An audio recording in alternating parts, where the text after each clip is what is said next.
For the last exercise, we're going to see if we can split up our data in our company and data source. So I'm going back to the nav data source and I'm finding the company table here. It's the easiest table. I can actually preview it, and as you can see, it has only one real field. I'm dragging that from my staging directly to my data warehouse. I'm reading that field name field company, and I'm dragging that through to my data model. I'm pressing OK, and all I need to do next is create a simple relationship between my company table and my sales invoice line. And that should do the trick, but I'm still missing this company on my Excel data. As you can see, there's no mapping. So I'm creating a new field on the custom table, creating a field called company. I try to match the properties of the source system as closely as possible. In NV, we got an nvarchar 30. And then I'm editing the individual table insert. I can set those to fixed value and just give each insert their own fixed value that matches the company it should go into. So that's Cronus Jet Corp UK in my case. And of course, the other one is Cronus Jet Corp USA.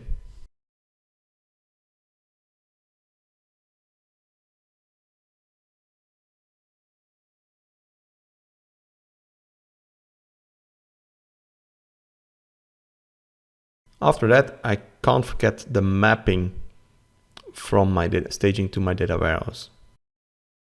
I deploy and execute.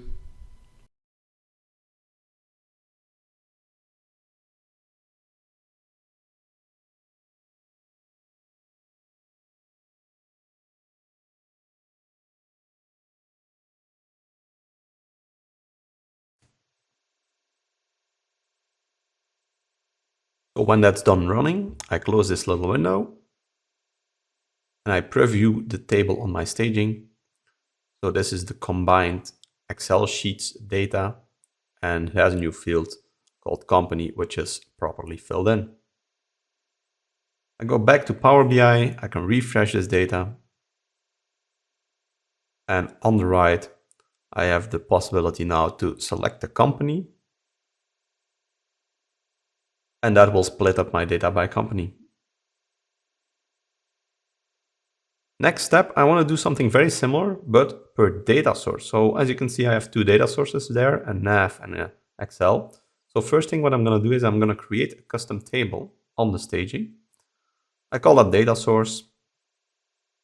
And on that table, I create at least one field, but I might add two fields so I can give a more descriptive name, for example, to this data source.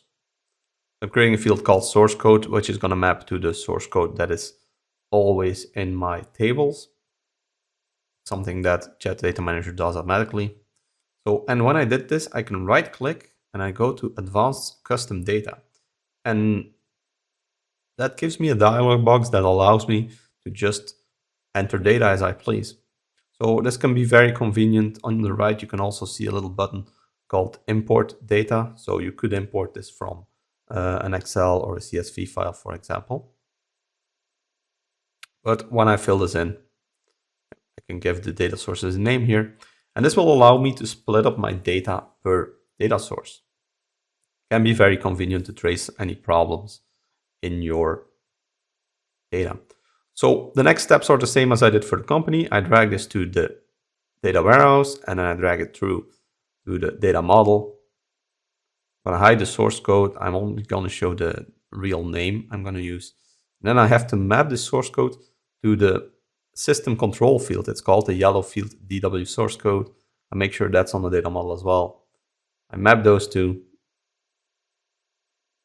And that should be it. I'm going to deploy and execute. I'm just going to do the modify tables and views again, which will do the data source table on the data warehouse and the staging. After that, of course, I still need to do the data model, the sales data model.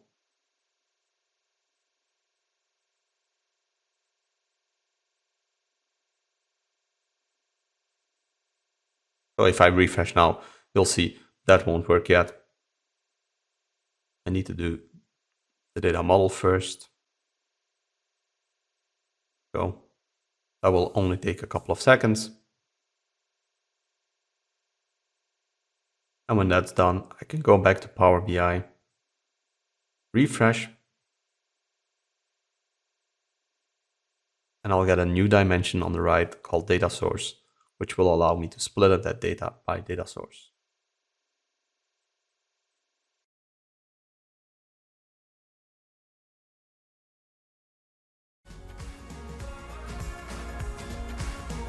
So this concludes this video.